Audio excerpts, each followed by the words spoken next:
శబరిమల అయ్యప్పను 50 ఏళ్లలోపు మహిళలు దర్శించుకున్న తర్వాత కేరళలో ఏర్పడ్డ ఉద్రిక్తతలు కొనసాగుతున్నాయి.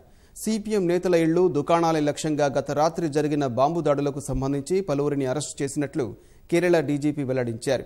శుక్రవారం రాత్రి 10:30 తర్వాత కన్నూరు జిల్లాలో తలస్సేరి ఎమ్మెల్యే సిపిఎం నాయకుడు అయిన ఏఎన్ సమీర్ ఇంటిపైకి బైక్పై వచ్చిన దుండగులు బాంబులు వేసి పరారయ్యారు. సిపిఎం కన్నూరు జిల్లా కార్యదర్శి పి శశి ఇంటిపైన బాంబు వేశారు. ఇరుట్టిలో సిపిఎం కార్యకర్త వైశాఖ్ను గుర్తు తెలియని వ్యక్తులు కొట్టి చంపారు. పతానంమిట్ట జిల్లా అడోర్లో సిపిఎం కార్యకర్తల దుకాణాలపై ముసుగు ధరించిన వ్యక్తులు బాంబులు విసరగా 7గురు గాయపడ్డారు. కన్నూరు జిల్లా తలస్సేరి సమీపంలో భాజపా రాజ్యసభ సభ్యుడు వి మురళీధరన్ పూర్వీకుల ఇంటిపైకి నాటు బాంబులు విసరగా ఎవరూ గాయపడలేదని పోలీసులు తెలిపారు. పరియారంలోని ఆర్ఎస్ఎస్ కార్యాలయాన్ని గుర్తు తెలియని వ్యక్తులు ఈ ఉదయం తగులబెట్టినట్లు పోలీసులు వెల్లడించారు. కన్నూరు జిల్లాలో గత రాత్రి 33 మందిని ముందు జాగ్రత్తగా అదుపులోకి తీసుకున్నట్లు కేరళ డీజీపీ తెలిపారు. పతానంమిట్ట జిల్లాలో 76 కేసులు నమోదు చేసినట్లు చెప్పారు.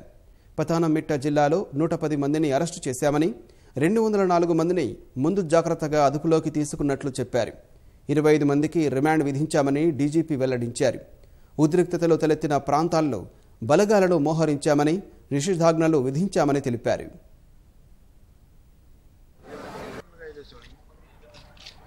సౌకర్యంగా